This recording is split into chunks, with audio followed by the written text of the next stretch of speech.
عن عبد الله بن عمر رضي الله عنهما قال قال رسول الله صلى الله عليه وسلم كل شيء بقدر حتى العجز والكيس। আব্দুল্লাহ ইবনে উমর রাদিয়াল্লাহু তাআলা আনহু হতে বর্ণিত আছে যে রাসূলুল্লাহ সাল্লাল্লাহু আলাইহি ওয়াসাল্লাম ইরশাদ করিয়াছেন, সবকিছু তকদিরের লেখা হইয়া গিয়াছে, এমনকি মানুষের বুদ্ধিহীন ও অক্ষম হওয়া, চালাক ও বুদ্ধিমান হওয়া তাকদীর দ্বারাই নির্ধারিত। আন আবি হুরায়রা রাদিয়াল্লাহু আনহু قال قال رسول الله صلى الله عليه وسلم المؤمن القوي خير وأحب إلى الله من المؤمن الضعيف وفي كل خير احرص على ما ينفعك واستعن بالله ولا تعجز وإن أصابك شيء فلا تقل ولو أني فعلت كان كذا وكذا ولكن قل قدر الله وما شاء فعل فإن لو تفتح عمل الشيطان। হযরত আবু হুরায়রা রাদিয়াল্লাহু তাআলা আনহু হতে বর্ণিত আছে যে রাসূলুল্লাহ সাল্লাল্লাহু আলাইহি ওয়াসাল্লাম ইরশাদ করিয়াছেন, শক্তিশালী মুমিন দুর্বল মুমিন হইতে উত্তম এবং আল্লাহ তাআলার নিকট অধিক প্রিয়, আর ইহা ছাড়াও প্রত্যেক মুমিনের মধ্যে কল্যাণ রহিয়াছে। স্মরণ রাখিও যে জিনিস তোমার জন্য উপকারী উহার আগ্রহ করো এবং উহার ব্যাপারে আল্লাহ তাআলার নিকট সাহায্য প্রার্থনা করো এবং হিম্মত হারাইও না।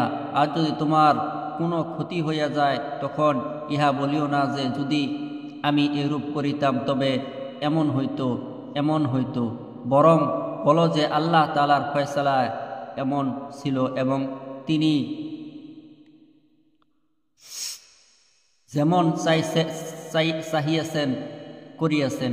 কেননা যদি শব্দটি শয়তানের কাজের দরজা খুলিয়া দেয়।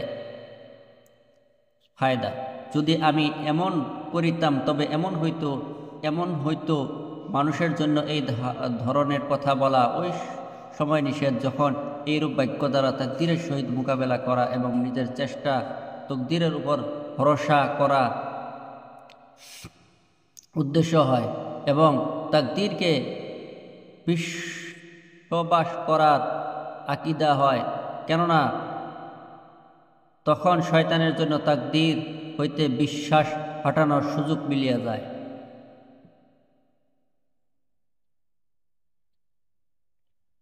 عن عوف بن مالك رضي الله تعالى عنه أن رسول الله صلى الله عليه وسلم قضى بين رجلين فقال المقضي عليه لما أدبر حسبي الله ونعم الوكيل، فقال النبي صلى الله عليه وسلم إن الله تعالى يلوم على العجز ولكن عليك بالكيس فإذا عليك أمر فعلى حسبي الله ونعم الوكيل।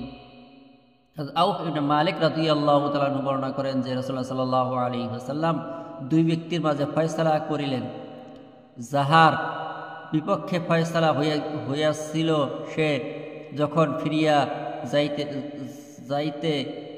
যাইতেছিল তখন আপেক্ষিক সহিত বলিত, হাসবি আল্লাহ ওয়া নি'মাল ওয়াকিল, আল্লাহ তাআলা আমার জন্য যথেষ্ট এবং তিনি অতি উত্তম ব্যবস্থাকারী। ইহা শুনে রাসূলুল্লাহ সাল্লাল্লাহু আলাইহি ওয়াসাল্লাম ইরশাদ করলেন, আল্লাহ তাআলা উত্তম পন্থায় চেষ্টা তদবির না করার কারণে